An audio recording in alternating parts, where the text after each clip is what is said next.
में force versus time graph दिया है और पूछ रहा है कि determine impulse delivered to the ball. Impulse कितना होता है? तो हम लोग को पता है चेंज इन इम्पल्स का फॉर्मूला होता है चेंज इन मोमेंटम या फोर्स इनटू टाइम। ये फॉर्मूला होता है फोर्स इनटू dt। कितने इंटरवल तक फोर्स लगा उससे हम लोग निकाल लेते हैं। तो इस बार f और t के बीच ग्राफ दिया है तो f dt ऐसे अगर f का फंक्शन होता है तो इंटीग्रेट कर देने पे आ जाएगा इम्पल्स कितना हुआ। और अगर f और t के बीच ग्राफ दिया है तो इंटीग्रेशन करना मतलब एरिया निकालना ही होता है। तो इस ग्राफ का एरिया निकालने से भी मुझे क्या मिल जाएगा? इम्पल्स, क्योंकि डी का इंटीग्रेशन करने से आई आएगा।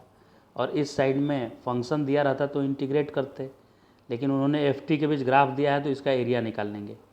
तो एफ टी ग्राफ का एरिया निकालने से क्या मिल जाएगा मुझे?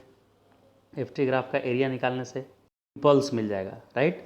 दूसरा ये भी कोई सोच सकता है कि न्यूटन सेकेंड लॉ अगर किसी को याद है तो F equal to D P by D T होता है। तो इस डी टी को इधर मल्टीप्लाई करेंगे हम। क्यों मल्टीप्लाई करेंगे? क्योंकि फोर्स और टाइम के बीच ग्राफ दिया है। तो एफ डी टी एक साइड में आ गया और डी पी दूसरे साइड में आ गया। तो दोनों साइड इंटीग्रेट करने से मुझे दिख रहा है कि change in momentum P initial से पी फाइनल है, और इंटीग्रेट करेंगे तो डेल्टा पी आएगा, डी पी का इंटीग्रेशन पी, और लिमिट पुट करेंगे तो final momentum minus initial momentum देगा ये। और इस साइड में इंटीग्रेशन एफ डी टी है, यानी एफ टी ग्राफ के बीच का एरिया टाइम एक्सिस पे। तो एरिया निकालने से मुझे क्या मिल जाएगा? चेंज इन मोमेंटम, और जो चेंज इन मोमेंटम होता है वही इम्पल्स होता है, इसीलिए यहाँ पे एरिया निकाला हुआ है। तो इसका एरिया ट्रायंगल है तो half into base into height. Height है 1800 और बेस इतना बस बेस है, यानी यहाँ से यहाँ 2.5 और यहाँ से यहाँ 1, तो 2.5 माइनस 1, 2.5 माइनस 1 ऐसा करते ही एरिया निकाल लेंगे। एरिया से ही चेंज इन मोमेंटम आएगा या इम्पल्स आएगा। इम्पल्स मिल गया। अब एवरेज फोर्स बोला है। यहाँ पे फोर्स वेरिएबल फोर्स है, देखिए वेरी कर रहा है।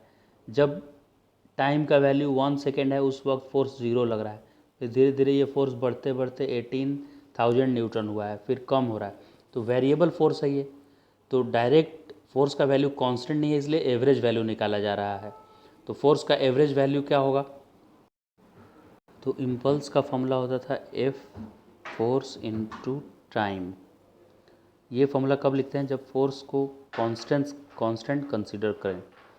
लेकिन अगर फोर्स वेरिएबल है तो इम्पल्स का फॉर्मूला होता है एफ डी टी, और इसका इंटीग्रेशन करेंगे जहाँ एफ कुछ टाइम का फंक्शन होगा और वो फंक्शन को डी टी के रेस्पेक्ट में इंटीग्रेट करने से मिल जाएगा इम्पल्स। लेकिन एफ अगर कांस्टेंट है तो डायरेक्ट मल्टीप्लाई कर सकते हैं। तो एवरेज वैल्यू मतलब कांस्टेंट वैल्यू ही होता है। किसी फंक्शन का एवरेज निकालने का मतलब है कि उसको कितने कांस्टेंट से उस वेरिएबल को आप रिप्लेस कर सकते हैं। तो f को मुझे एज ए कांस्टेंट निकालना है तो इम्पल्स डिवाइडेड बाय टाइम करेंगे। इस टाइम को इस साइड में डिवाइड कर देंगे तो इम्पल्स बाय टाइम करने से मिल जाएगा एवरेज फोर्स।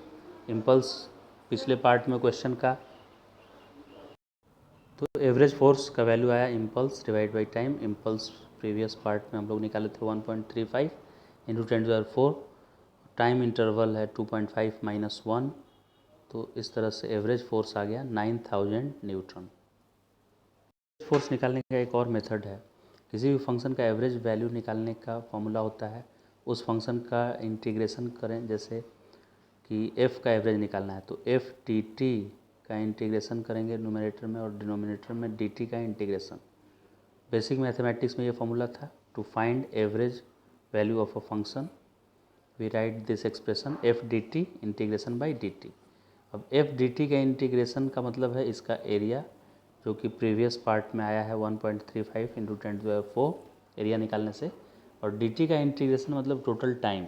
टोटल टाइम है 2.5 माइनस 1 सेकेंड, यानी 1.5। तो सेम यहाँ पे किया हुआ है 1.35 10⁴ और नीचे टाइम 1.5। तो इससे भी आ जाएगा एवरेज वैल्यू ऑफ फोर्स 9000।